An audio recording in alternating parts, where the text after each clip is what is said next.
توحید پڑھ کر تمام مومن مومنات معرومین تمام علماء تمام شہداء اپنے معرومین کے لیے قادر مجلس دوسرا اور میرے دوست ناہید بھائی بھی ہمارے ساتھ ہیں، ان کے والدین بھی دفن ہیں، ان کے والدین کو استاد سید صدر جعفر کو، شہید علی حسینی کو اور شہید آیت اللہ خان نائی اور ان کے تمام شہداء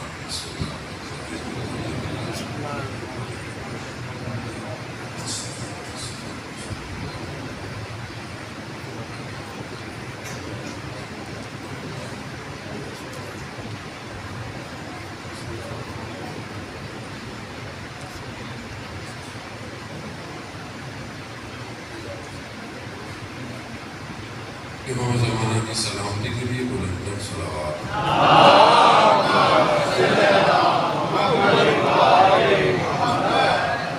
لا حول ولا قوة إلا بالله العلي العظيم حسبنا الله ونعم الوكيل نعم المولى ونعم النصير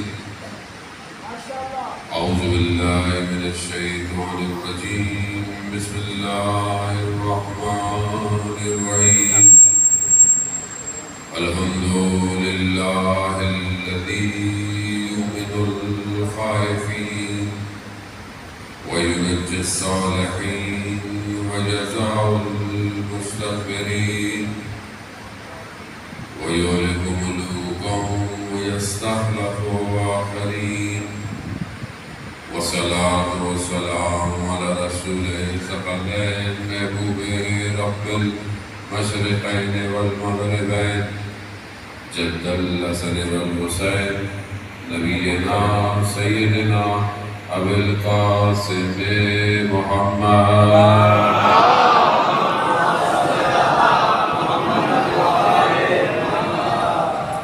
وعلى آله الطيبين الطاهرين المعصومين لا سيما بقية الله في الأرضين وأرواحنا للتراب والدمع الفداء ولعنة الله على أعدائهم أجمعين بسم الله الرحمن الرحيم رب اشرح لي صدري ويسر لي أمري واحلل عقدة من لساني يفقهوا قولي أما بعد فقد قال سبحانه وتعالى في كتاب الكريم والقرآن المجيد على بذكر الله تطمئن القلوب صلوات محمد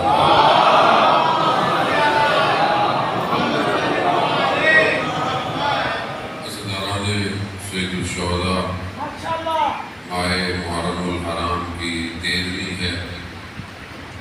یہ رکا ہوا کارواں کوفہ پہنچ چکا ہے۔ اس دن کی بھی اپنی مصیبتیں ہیں، لیکن مقصد امام حسین کو سمجھنا بہت ضروری ہے کہ جو خدا نے ہمیں توفیق دی ہے کہ ہم کم سے کم 2 مہینے 8 دن تک مسلسل مجالس کا انعقاد کرتے ہیں۔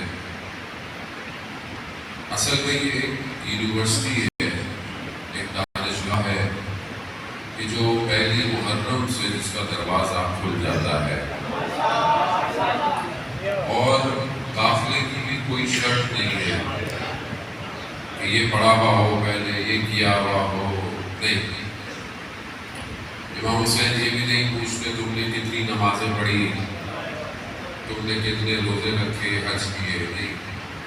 وہ کہتے ہیں سب کو آنے دو، کسی بھی فرقے سے اس کا تعلق ہو، کسی بھی مذہب سے اس کا تعلق ہو، امام حسین کریم ہے اور کرامت انہی کے گھر میں نازل ہوئی ہے۔ یہ مجلس بھی انہی کا کرم ہے جو انسان آتا ہے اور خالی ہاتھ نہیں جاتا، روح کی غذا لے کر یہاں سے انسان ہوتا ہے۔ وہ ہم اپنی زندگی میں دیکھیں کہ کیا یہ مجالس ہماری عام زندگی پہ اثر انداز ہے یا نہیں ہے۔ مجلس پہ انسان جب اٹھ کے جائے تو یہ اثرات انسان کے وجود پہ مرتب ہونے چاہیے۔ انسان اپنے گھر میں کیسا ہے، بازار میں کیسا ہے، اپنی خلوت میں کیسا ہے، اپنی تنہائی میں کیسا ہے. تو یہ انسان کے لیے بہت ضروری ہے کہ انسان ان ساری چیزوں پہ متوجہ ہے. سید الشہداء 61 ہجری میں جو کربلا سجائی ہے، اس نے اس وقت کے دشمن کو نہیں، قیامت تک کی جزیدیت کو برباد کر دیا ہے.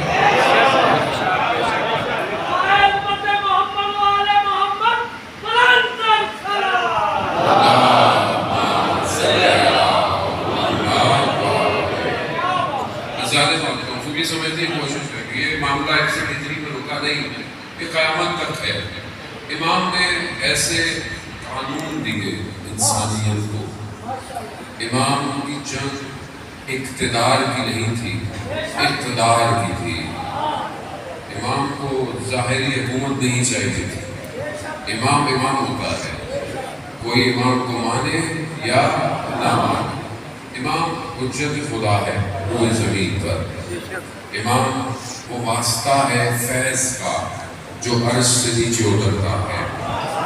تو امام کو سمجھنا، جب تک امام سمجھ میں نہیں آتا، جس کو امام سمجھ میں نہیں آیا وہ یہی کہتے رہے کہ وہ شہزادوں کی جنگ تھی، حکومت کی جنگ تھی.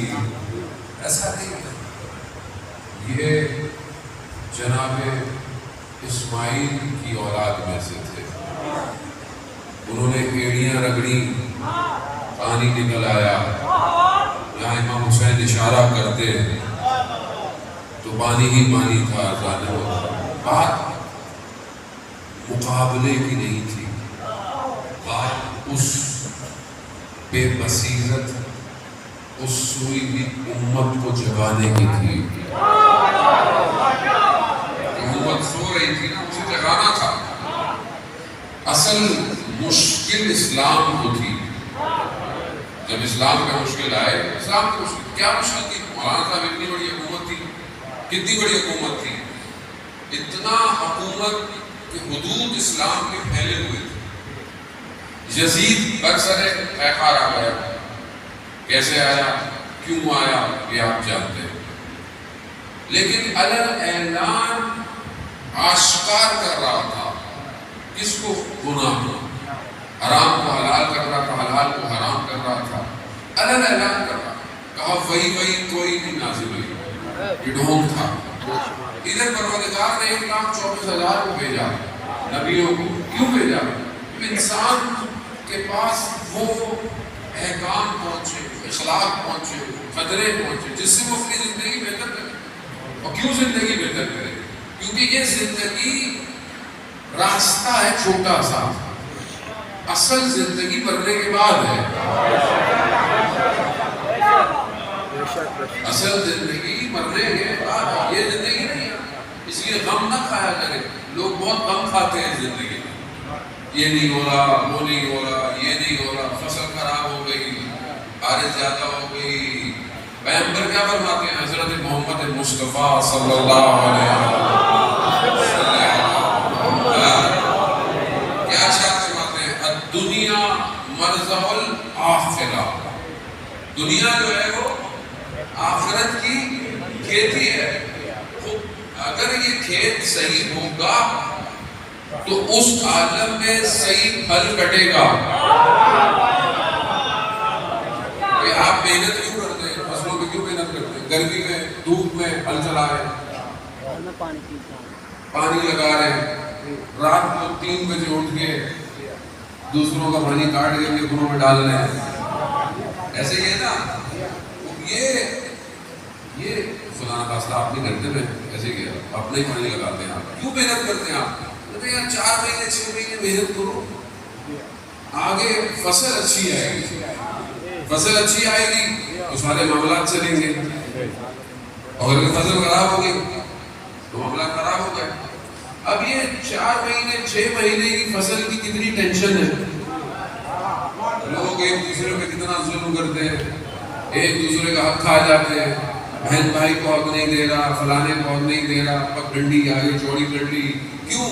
تھوڑی سی زندگی، تھوڑی سی زندگی کی اتنی فکر. اور پروردگار کہہ رہا ہے وَالْآخِرَةُ خَيْرٌ وَأَبْقَىٰ. آخرت اصل میں تمہاری بقا ہے. ماشاءاللہ جی. فرق ہے، یہ تھوڑی ہے، یہ تو امتحان ہے تمہارا. الذی خلق الموت والحیات، میں نے موت اور حیات کو خلق کیوں کیا؟ لیبلوکم، تاکہ تم میں سے دیکھ لوں احسن عمل، نیک عمل کس کا ہے. تھوڑی سی زندگی ہے، تھوڑی سی زندگی میں انسان پریشان، ساری پریشانیاں اس کی اسی زندگی کی ہیں، کیونکہ وہ توجہ اس کی آخرت پہ نہیں ہے. جس کی توجہ آخرت پر ہے اس کی یہ تھوڑی سی زندگی جنت ہے. وہ جنت ہے، وہ اپنی زندگی کو جنت کی طرح گزارتا ہے، اسے غم نہیں ہے. ان الاولیاء لا خوف علیہم ولا هم يحزنون، اللہ کے ولیوں کو کوئی خوف نہیں ہے. خوف کا تعلق آئندہ سے، کل سے، آنے والی چیز سے. خوف ہے نا، کیا ہوگا کل، کیا ہوگا زندگی کا، کیا ہوگا پیسے کا، کیا ہوگا اولاد کا، کیا ہوگا، یہ سب خوف ہے. اللہ کے ولیوں کو خوف حزن بھی نہیں ہے. حزن کا تعلق گزشتہ سے ہے، جو کھو گیا، جو رہ گیا، جو مٹ گیا، ان کو کوئی غم نہیں ہے. کیوں؟ اللہ کے ولی یہ معرفت رکھتے ہیں. مومن کی خاصیت یہ ہے، نہج البلاغہ، مومن کی خاصیت نہج البلاغہ کیا ہے؟ امام علی علیہ السلام درود پڑھتے محمد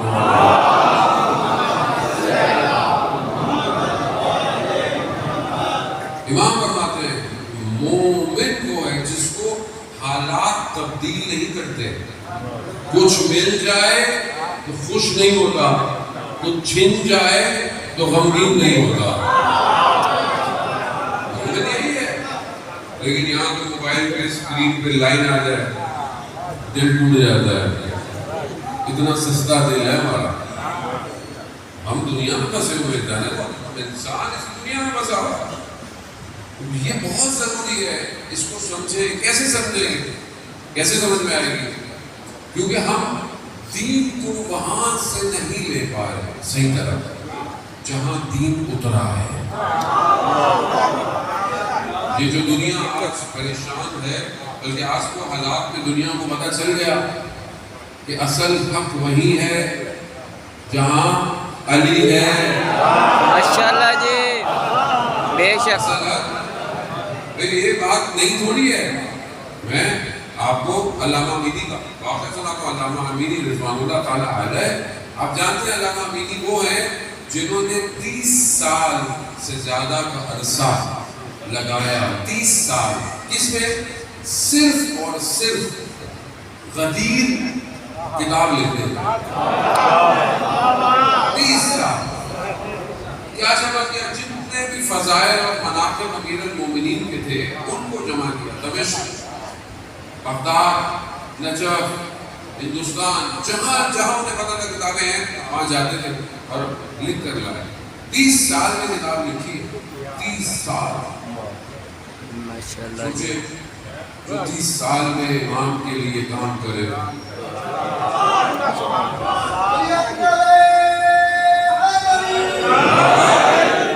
ہم اپنی زندگی میں دیکھیں نا، ہم نے کیا کیا ہے امام کے. بہت ضروری ہے. ہم سے نہج البلاغہ پڑھا نہیں جاتا. ایسا ہی ہے نا. جارج جوردہ کرسچن ہے، مسیح، لبنان کا. 200-250 دفعہ زندگی میں نہج البلاغہ پورا کیا. اور کیا کہتا ہے؟ میرا دین مجھے اجازت نہیں دیتا کہ میں امام علی کو حضرت عیسیٰ سے افضل قرار دوں. مسیح ہے نا، میرا دین اجازت، لیکن میرا ضمیر اجازت نہیں دیتا کہ میں کسی کو بھی امام علی سے افضل قرار دوں. میں تو بلا ہوا اور ہم علی کے ماننے والے علی کو تو مانتے ہیں، علی کی مشکل یہی ہے. معاشرے میں مشکل. علامہ امینی کیا کہتے ہیں؟ علامہ امینی کہتے ہیں مجھے پتہ چلا بغداد میں کوئی دوسرے طریقے کا ہے، وہ امام پر کتاب لے کر ہے، گھر میں پہنچ گیا کہ یہ نہ غلط لکھتے کتاب پہنچے، ان کے گھر میں داخل ہوئے، جیسے گھر میں تو اہل خانہ پڑھنے سے کچھ خوشی کی ایک آوازیں آئیں، جیسے کچھ خوش ہو گئے میرے آنے سے. میں نے کہا میں تو جانتے بھی نہیں پہنچے، میں تو پہلی دفعہ آیا. ان سے پوچھا کہ بھائی آپ امام علی کے فضائل کی کتاب لکھ رہے ہیں؟ کہا جی لکھ رہے ہیں. کیا لکھ رہے ہیں؟ کہا بھائی آپ بتائیے کہ فضائل آپ بتا دیں. تو انہوں نے ایک حدیث پڑھی، علی مال حق حق المال، علی حق کے ساتھ ہے اور حق علی کے ساتھ. کس نے ارشاد فرمایا؟ یہ رسول خدا نے ارشاد فرمایا، یہ حدیث رسول کی ہے کہ علی مال حق حق المال علی. اس نے کہا یہ تو کوئی بڑی بات نہیں. کہا کیوں؟ کہا یہ تو حضرت عمار کے لیے بھی ہے، رسول خدا نے فرمایا کہ عمار مال حق حق المال، عمار حق کے ساتھ ہے اور حق عمار کے، تو یہ تو کوئی بڑی بات نہیں. تو علامہ امینی نے کہا نہیں، دونوں کے اگلے حصوں میں فرق ہے. کہا عمار حق کے ساتھ ہے اور حق عمار کے ساتھ ہے، اور جہاں جہاں حق جائے گا عمار وہاں وہاں صحابی ہے نا، بہت بزرگ صحابی ہے، بہت بابصیرت صحابی ہے. کہا جہاں جہاں حق جائے گا عمار وہی جائے گا. کہا مگر جو ادھر حصہ ہے وہ الگ ہے. کہا علی حق کے ساتھ ہے اور حق علی کے ساتھ ہے، جہاں جہاں علی جائے گا حق وہیں جائے گا.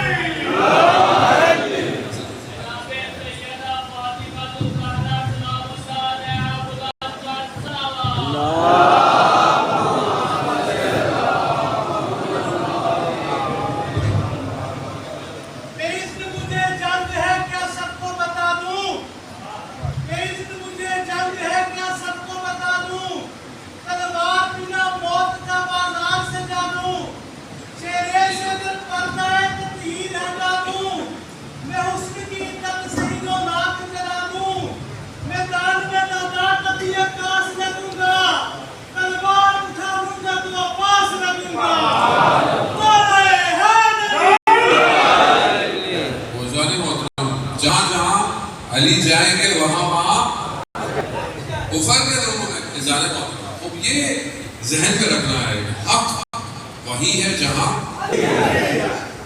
اور یہ 1400 سال پہلے فرما دیا.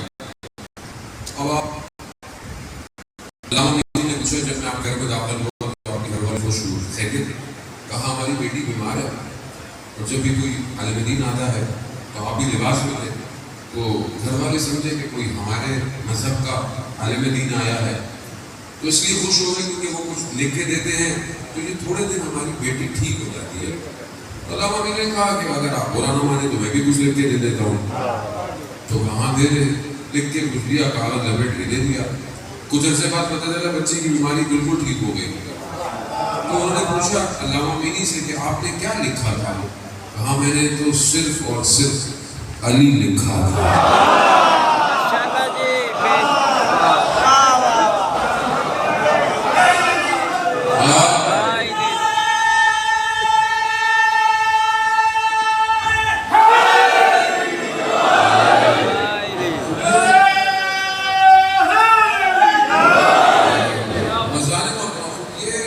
سمجھنا بہت ضروری ہے کہ ہم فرقہ نہیں ہے. میں نے کہا امام کو سمجھنا ضروری ہے. امام فرقے کا امام نہیں ہے، امام کائنات کا امام ہے. یہی ایک مشکل ہے جس کی وجہ سے مسلمان آج پریشان ہے. اگر امام کو مان لے تو یہ ساری مشکل حل ہو جائے گی. اچھا جو ماضی میں ہوا سو ہوا، مگر اب جو آنے والا ہے وہ ایک ہی ہے. اب جو آنے والا ہے وہ، لیکن ظاہر اس کے لیے وہ پیچھے سے معاملہ بہتر کرنا پڑے گا. امام کو سمجھنا ضروری ہے. امام کی ڈیفینیشن کلیئر ہونی چاہیے آپ کو. آپ امام علی علیہ السلام کو اگر جب تک سمجھیں گے نہیں حسین سمجھ نہیں آئے گا، امام حسن سمجھ میں نہیں آئے گا، حسین سمجھ میں نہیں آئے گا، یہ لیگیسی جو آ رہی ہے یہ سمجھ میں نہیں آئے گی. آپ کو نہیں پتہ چلے گا جو کربلا آیا تھا وہ انبیاء کا وارث تھا. وارث السلام علیکہ یا وارث آدم صفوت اللہ، السلام علیکہ یا وارث روح النبی اللہ. یہ نبیوں کا وارث کربلا آیا ہے. ماشاءاللہ جی. اب قرآن کیا کہہ رہا ہے؟ ہر نبی کے مقابلے میں کون آیا؟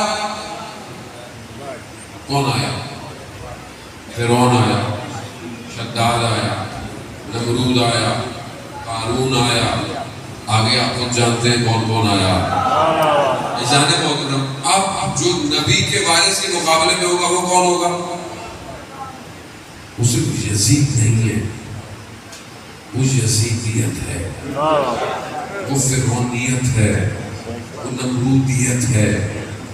مشکل امت میں تھی وہ امت جس نے رسول کو دیکھا تھا اور 50 سال ہوئے اور اتنی غفلت میں سو گئی کہ یزید آ گیا. ایسی ہے نا، ہر نبی کے مقابلے میں پھر کوئی کافر آیا تو مسلمانوں نے جنگیں لڑی، لیکن جب اندر ہی آ گیا، جب وہ اندر آ گیا مسلمان خاموش تھے. اسی بیداری کے لیے سید الشہداء نے کربلا کو سجایا ہے.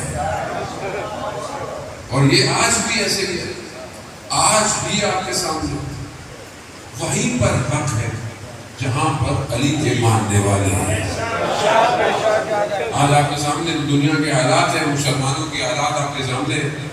اتنے سارے مسلمان اور سارے مسلمان کیا کر رہے ہیں آپ کے سامنے؟ کیا حالات ہیں آپ کے سامنے؟ کون کھڑا ہوا؟ کون کھڑا ہوا؟ خوف کیوں نہیں تھا؟ نہ جان کا خوف، نہ مال کا خوف. کیوں؟ کیونکہ بچپن سے حسین کی مجلس سنی اور ایک چھوٹا سا بچہ کہتا ہے موت میرے لیے شہد سے زیادہ میٹھی ہے. اب جو بچپن سے مجلسوں میں یہ سنے انہیں میدان میں خوف نہیں ہوتا. انہیں نہ موت کا خوف ہے، نہ جان کا خوف ہے. ٹکڑے کر دو ٹکڑے. یہ ہمارے یہاں مردہ کوئی نہیں ہے، ہمارے یہاں موت ہوتی ہی نہیں. زندہ باد، زندہ باد، مردہ باد، مردہ باد.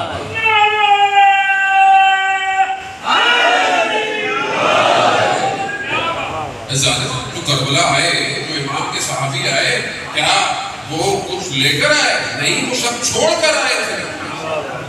زہیر بن گین دوسرے مسلک کا تاجر، کاروبار، خیمے، امام کے خیموں کے ساتھ ساتھ کبھی ادھر پڑھاؤ کبھی ادھر پڑھاؤ، بیٹھا ہوا دسترخوان پر جو ہے وہ کھانا کھانے کے لیے اچانک سے بتایا کہ خادم حسین آیا ہے.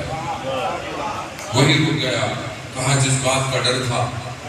زوجہ نے پوچھا کیا ہوا؟ کہا دیکھو اگر امام حسین نے بلا لیا تو میں رکوں گا نہیں. کہا تو اس سے اچھی کیا بات ہے؟ نشانہ نے جواب دیا اللہ مقاموں کو پڑا کرتے تھے کہ زہیر کے قدم قاسم حسین کے قدموں پہ پڑے، تقدیر بدل گئی. آیا سب چھوڑ دیا، مال چھوڑ دیا، زوجہ کو بھیج دیا، سب چھوڑ دیا اور مولا کی خدمت میں پہنچ گیا.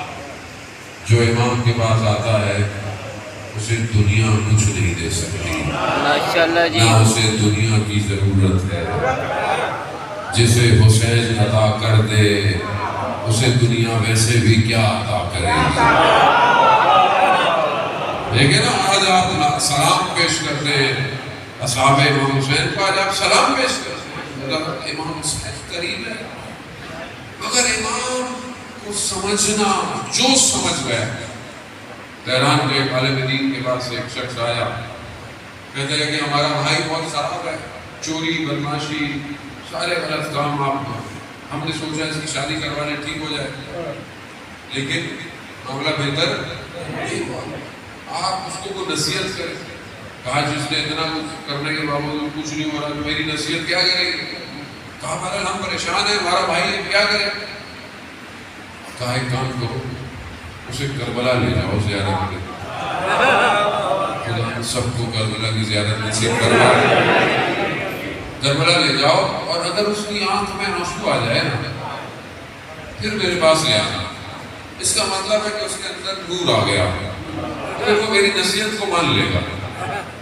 دن گزر گئے، کافی دن ہو گئے، مہینے ہو گئے، وہ واپس آیا شخص عالم دین کے بعد، کہا کہ ہمیں کیا ہوا؟ کہا اپنے بھائی کو کربلا لے کے گئے، کہا پہنچے کچھ فرق نہیں پڑا، بین الحرمین گئے کچھ فرق نہیں پڑا، مگر جیسے ہی حرم امام حسین میں داخل ہوا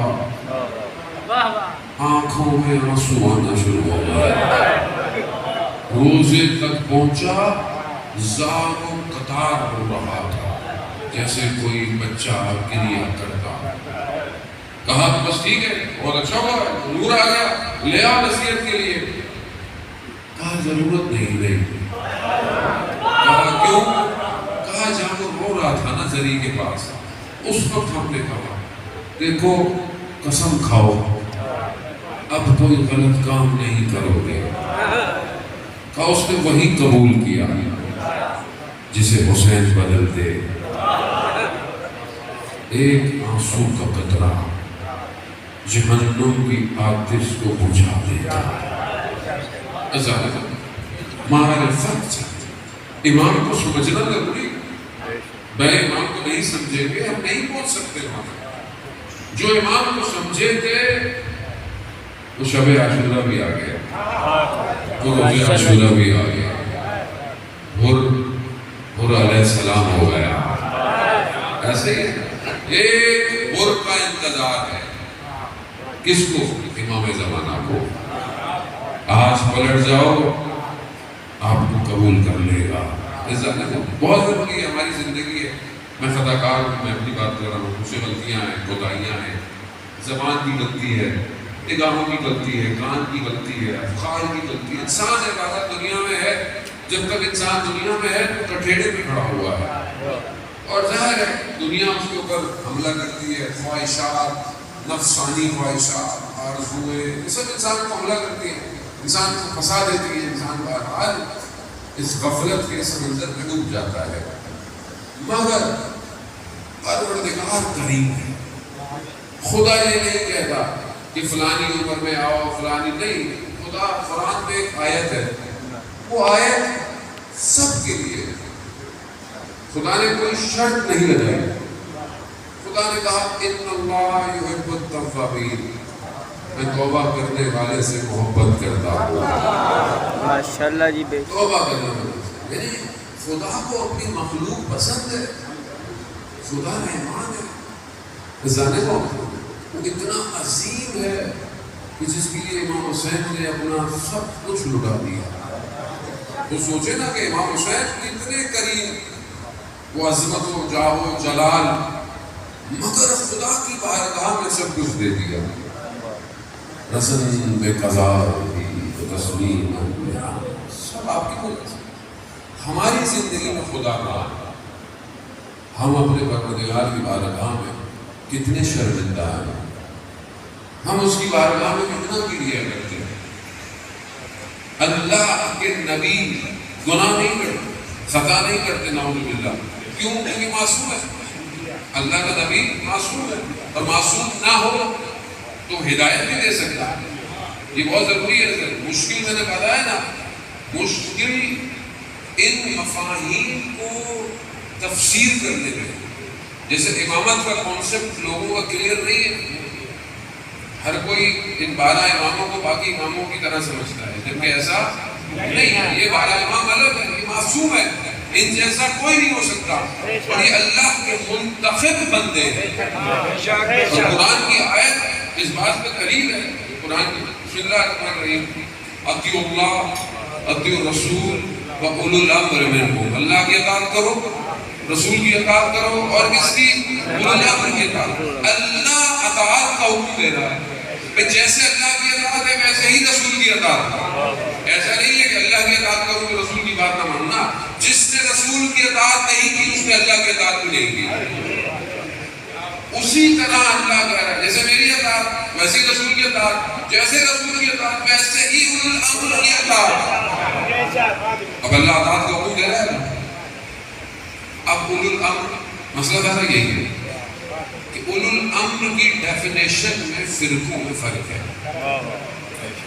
عمومی طور پر اولو الامر کی تعریف جو لوگ کرتے ہیں وہ کیا کرتے ہیں؟ حاکم وقت. حاکم وقت. اب جو حاکم وقت ہے وہ اولو الامر ہے. تو اگر آپ قرآن کی آیت دیکھیں تو کیا ہوگا؟ اللہ کیا کہہ رہا ہے؟ میری اطاعت کرو، رسول کی اطاعت کرو. اب یہ حاکم وقت کون ہے؟ کون ہے؟ ہندو ہے جس پارٹی کے بھی آپ ہیں بھائی کوئی تو ہے. میں تو اس لیے نہیں بولتا کہ مائک بند ہو جائے گا، کہیں پابندی نہ لگ جائے گا. زیادہ بھارت جو بھی ہے، مثلاً آپ امریکہ میں ہیں چلے ادھر آ جاتے ہیں، وہ تو پابندی نہیں لگائیں گے. امریکہ میں اولو الامر کون ہوا؟ اس ڈیفینیشن سے حاکم وقت کی ٹرمپ. آپ اس قاتل کی اطاعت کا خدا حکم دے گا تو پھر ہندوستان کے مسلمان قرآن پھر آپ کہاں جائیں گے؟ آپ سارے تو مسلمان ملکوں میں نہیں رہتے. اولو الامر کون ہوا؟ کوئی ڈیفینیشن پہلے مفاہیم کلیئر کریں. جب تک مفہوم کلیئر نہیں ہوگا مسئلہ حل نہیں ہونے والا. اولو الامر وہ ہو ہی نہیں سکتا جو خود خطا کرتا ہو. وہ نہیں ہو سکتا. اگر ہو گیا تو قیامت والے دن امت بھی غلطی کرے گی. جو خود غلطی کرتا ہو امت اس کی اطاعت کرے، وہ بھی غلط، امت بھی غلط. قیامت والے دن خدا کہ چلو بھائی جہنم میں. وہاں پر بولے گا کیوں؟ کہا تم نے غلط کیا. کہا ہم نے کیوں غلط کیا؟ تو ہمارا حاکم ایسا تھا. کہا تو حاکم غلط تھا. کہا بولے گا تو ہی تو کہتا اطاعت کر.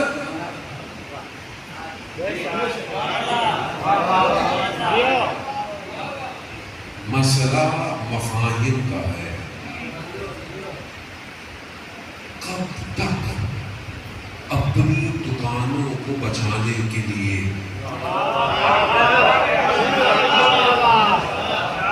امت کو مشکل میں ڈالیں گے؟ امت وحدت میں ہے، فرقہ کوئی ہے. امام حسین کسی فرقے سے تعلق نہیں ہے. ہندو آ رہا ہے، عیسائی آ رہا ہے، ہر کوئی آ رہا ہے. کیوں؟ پہچان رہا ہے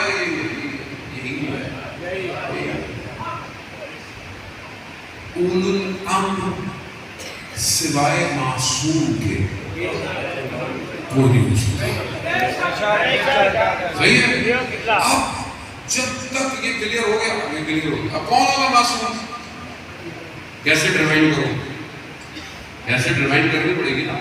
رسول کے بعد پہلا اولو الامر، دوسرا، تیسرا، چوتھا، پانچواں، چھٹا، ساتواں، آٹھواں، نواں، دسواں، 11.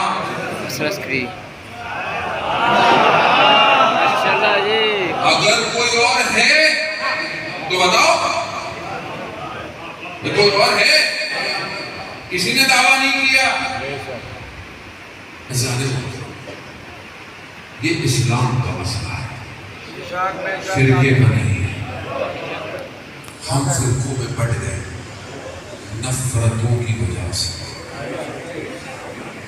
اگر لوگوں نے صحیح قرآن کی اطاعت کی ہوتی تو یہ نہ ہوتا. نہیں مشکل. لوگ سادہ تھے، لوگ بے بصیرت تھے. جو رسول کا نواسا کربلا میں شہید ہو گیا. ضرور یہی ہے نا. آج وہ 12واں غیبت کے پردے میں انتظار. کوئی فرق نہیں پڑتا اہل سنت ہو، شیعہ ہو، سب کو پتا ہے کہ آنے والا وہی ہے اور وہ پیدا ہو کے آئے گا. یہی آئے گا. اور یہ حدیث سنن ابن ماجہ، صحیح بخاری، صحیح مسلم، جتنی بھی کتابیں ہیں سب میں اندر یہ حدیث موجود ہے کہ آخری زمانے میں جو آئے گا، پیغمبر سے حدیث ہے، سرکار فرماتے ہیں اس کا نام میرا نام ہوگا، وہ میری ذریت سے ہوگا، اور وہ دنیا کو عدالت سے بھر دے گا جیسے دنیا ظلم سے بھری ہوئی ہے۔ تو اب ہماری کیا ذمہ داری ہے؟ وہ تو آئے گا، اس نے تو آنا ہے، تو ہم بیٹھے رہے انتظار کرتے رہے۔ اب آپ نے مسجد رکھی، آپ بولے مولانا نے آنا ہے آنا ہے، کچھ انتظام ہی نہ کرے، نہ پنکھے نہ جنریٹر نہ مائک نہ اسپیکر، مولانا نے آنا ہے، جب آئیں گے تب دیکھا جائے گا۔ تو کوئی بولے گا آپ انتظار کر رہے ہو؟ تو انتظار تیاری سے کیا جاتا ہے۔ تو وہ جو آئے گا ظلم کو ختم کرے گا، عدالت کو قائم کرے گا، اور حدیث میں ہے اگر قیامت میں ایک دن بھی رہ جائے گا تو اللہ اس ایک دن کو اتنا لمبا کر دے گا۔ حدیث ہے، حدیث پیغمبر ہے۔ تو ہم تیاری کیا کر رہے ہیں؟ ہماری کیا تیاری؟ اذان ہے، ہر میں بہت زیادہ اسٹریس نہیں دے رہا، کم سے کم اپنے آپ کو تیار کریں، کم سے کم اپنے آپ، کم سے کم اپنے آپ۔ کیوں کربلا سنائی جاتی ہے؟ کیوں؟ تاکہ دیکھو کہ راستہ یہی تھا، راستہ یہی ہے۔ جو آئے تھے وہ سب چھوڑ کر آئے، اور انہیں جنت بھی مل گئی، انہیں مقام بھی مل گئے، مگر انہوں نے امام کو نہیں چھوڑا، امام کو نہیں چھوڑا، انہوں نے جانے کو امام کو نہیں چھوڑا۔ آج آپ سے بھی یہی تقاضا ہے کہ آپ اپنے آپ کو تیار کریں، اپنے آپ کو پاک صاف کریں، اپنی خلوت کو گناہوں سے بچائیں، اپنے معاشرے کو برائیوں سے بچائیں۔ وہ آپ کی ذمہ داری ہے۔ آپ اپنے اس گاؤں کو صحیح نہیں کر سکتے ہیں، مثال کے طور پر روڈ ٹوٹے ہوئے ہیں، نالیاں بہ رہی ہیں، فلانا وہ گزرے آ رہے گزرے جا رہے، انسان بیس ہو گیا، بیس ہو گیا۔ بھائی صحیح کر لیں، پتھر بڑا سیدھا کر لیں، کیا ہو گیا؟ آپ کی ذمہ داری ہے۔ جب آپ اپنے چھوٹے سے علاقے کو صحیح نہیں کر سکتے تو آپ کو امام کی حکومت میں نوکری ملے گی؟ نہیں ملے گی۔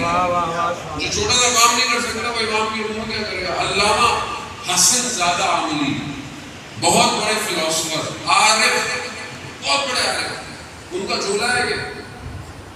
وہ فرماتے تھے کہ رہبر شریف کے بارے میں فرماتے تھے کہ اپنے کانوں کو ان کے لبوں پر رکھو، یعنی اپنے کانوں کو ان کی باتوں پر دھیان دو۔ کیوں؟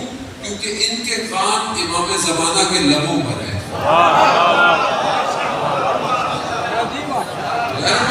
نائب امام ہے، نائب امام۔ وہ اب اتنی بڑی شخصیت، کہتے ہیں کہ گرمیوں کی جب چھٹیاں ہوتی تھی حوضے کی تو وہ سرد علاقوں میں چلے جاتے۔ کیوں؟ تاکہ پڑھائی ہوتی نہیں، پڑھنے چلے جاتے۔ خود بھی ظاہر ہے تھے وہ انہیں شمالی علاقوں کا۔ تو ان کا دماغ بیان کرتا ہے کہ اسی طرح کی چھٹیاں تھیں، اچانک سے گھر کے بچے تھے، تھوڑا انہوں نے شور مچایا، انہوں نے بچوں کو ڈانٹ دیا۔ اب ہمارے ڈانٹنے میں اور عالم میں ڈانٹنے میں فرق ہوتا ہے۔ ہمارا نہیں، یہ بیچارے کو ایسا کرتے ہیں کہ بیچارہ سہج جائے، مری جائے، واپس سے جائے زندگی۔ انہوں نے بہرحال ڈانٹا ہوگا، اپنے طریقے سے کچھ بھی کیا۔ اچانک سے اندر احساس ہوا کہ کچھ گڑبڑ ہو گئی ہے۔ کہتے ہیں بس پکڑی، تبریز پہنچے۔ تبریز میں ان کے استاد تھے علامہ حسن خلافی طباطبائی، جو علامہ طباطبائی کے بھائی تھے۔ انہوں نے دروازہ کھولا، یہ اندر آئے، کچھ کہا نہیں ہے۔ انہوں نے کہا بیٹھو چائے۔ کل رات کو خواب میں استاد آئے تھے، ان کے بھی استاد، اور کہہ رہے تھے کہ حسن جلائی سے کہنا، علامہ حسن زادہ سے کہنا، کیا وہ اس طرح امام زمانہ کا انتظار کر رہا ہے؟ یعنی آپ کا ہر عمل، امام دیکھ رہے ہیں۔ امام کا حدیث میں روایت بیان کرتی ہے کہ ہمارے عمل ہفتے میں 2 دفعہ امام زمانہ کے پاس جاتے ہیں۔ جو کر رہے ہیں آپ، خوش کر رہے ہیں یا امام کو بلا رہے ہیں؟ اگر ہم امام کو خوش نہیں کر سکتے تو ہمیں امام کو بلانا نہیں چاہیے. مومن یہی ہے تو کم سے کم اپنے آپ کو بہتر کرے. جو کام کرے یہ سوچ کے کرے کہ کیا میرا امام اس سے راضی ہے. چاہے گھر کے اندر آپ کی گفتگو ہو. چھٹے امام جعفر صادق علیہ السلام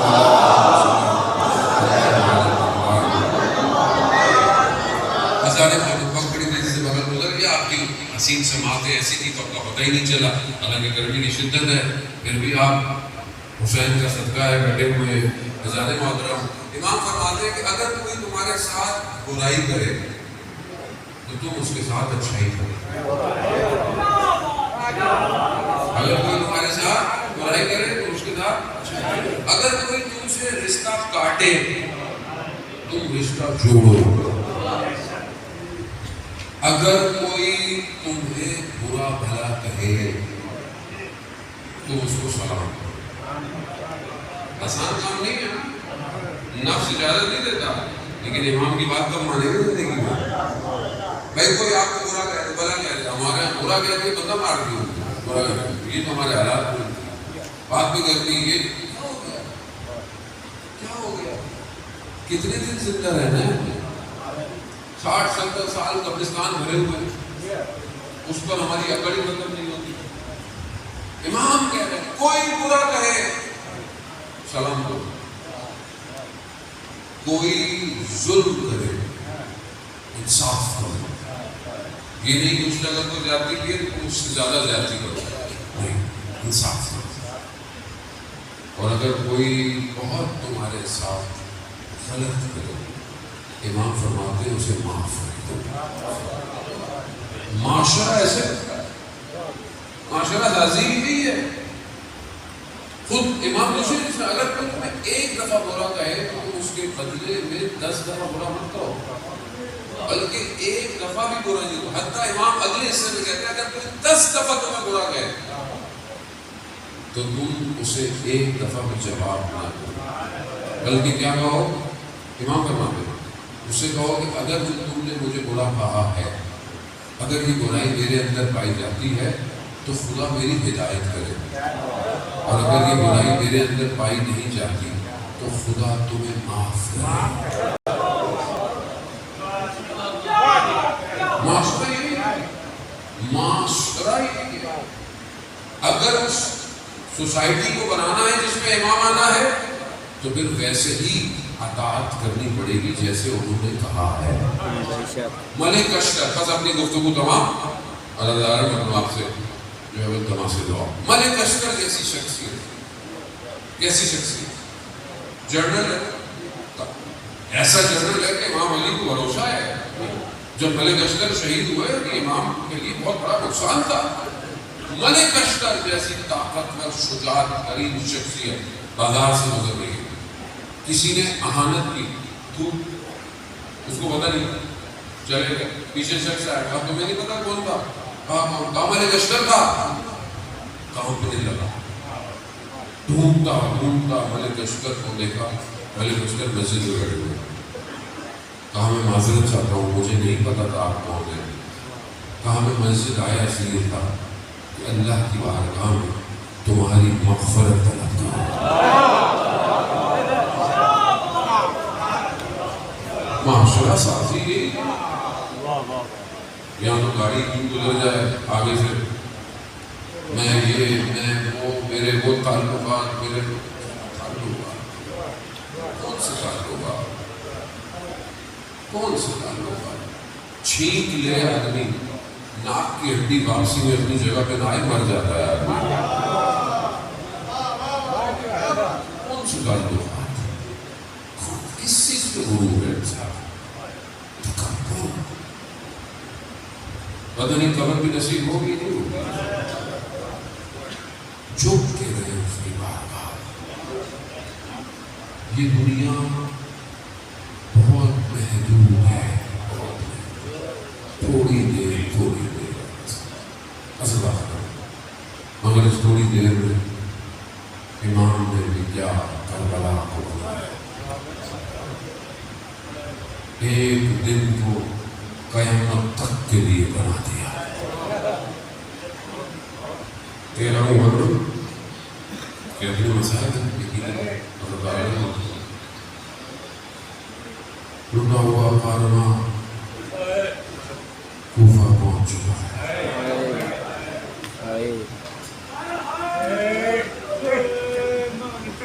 ایک کوفہ وہ تھا کہ جب امام علی کی حکومت تھی، ایک کوفہ یہ ہے اس وقت کیا شان و شوکت تھی۔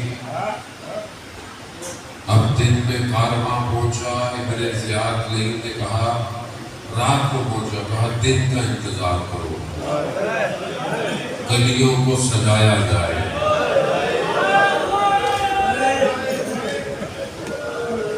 پتھروں سے استقبال کیا گیا۔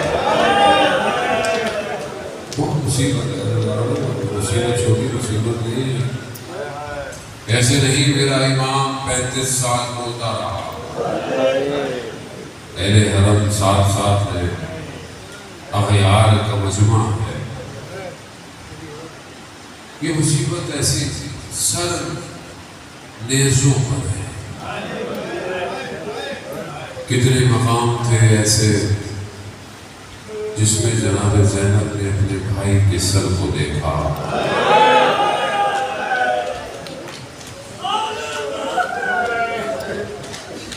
کبھی عباس کے سر کو دیکھتے، عباس کا تو سر بھی جھکا ہوا۔ بہنوں کو نہیں پتا تھا کہ جن کا عباس جیسا بھائی ہو ان کے ہاتھوں میں رسیاں بندھے گی۔ وہ ستم تو یہی تھا اللہ محترم۔ 11 12 13 بس ایک منزل آپ سے تماشا دعا کرنا، خدا آپ کی عزتداری کو قبول کرے، آنے والے مجلس کی ساتھ آنے جانے کو جو جس نے بھی جو کیا خدا اپنی بارگاہ سے اجر دے۔ عزتداران محترم، جب 2 محرم کو یہ کارواں کربلا پہنچا تھا نا، تو امام کو جب یقین ہو گیا کہ یہی جگہ ہے، تو امام نے بلایا یہ زمین کس کی ہے؟ جس کی زمین تھی امام نے اس سے زمین خریدی اور پھر زمین اسی کو ہبہ کر دی، مگر 3 شرطوں پر۔ کہا ایک کہ جب ہم مر جائیں ہمیں دفنا دینا،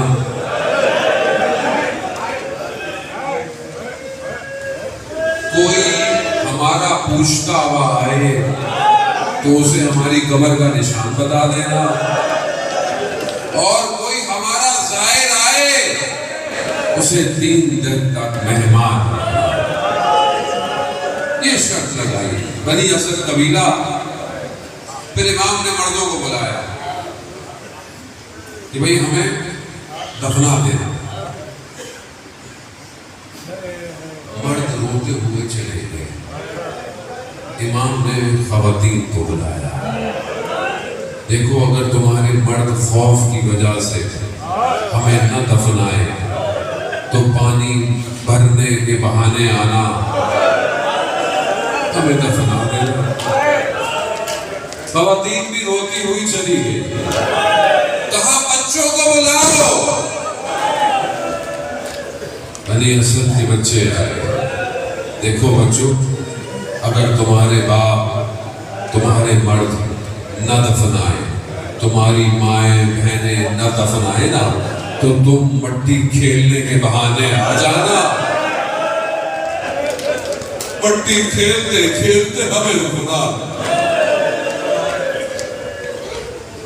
اللہ محترم 13 محرم 3 دن تک سید خلال دشت کربلا پر پڑا تھا۔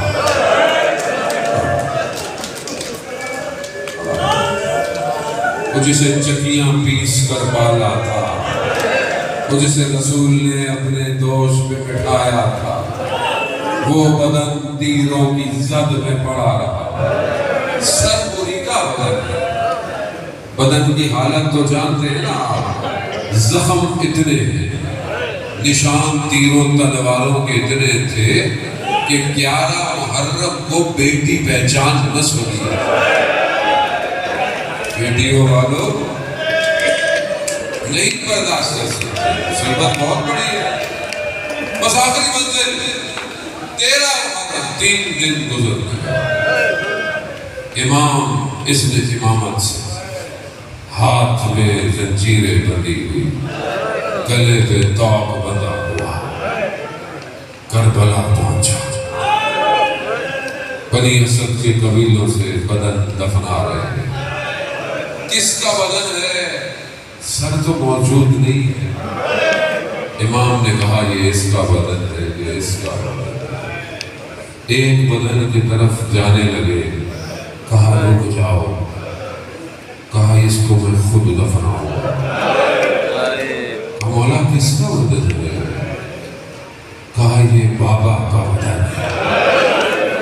بس اللہ تعالیٰ نے محترم مصائب کے لیے یہ جملہ کافی ہے مقتل کا۔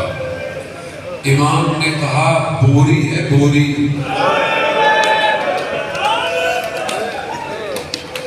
اس کو بچھایا۔ امام نے اپنے بابا کے بدن کو اٹھایا نہیں، امام نے بابا کے بدن کو سمیٹا۔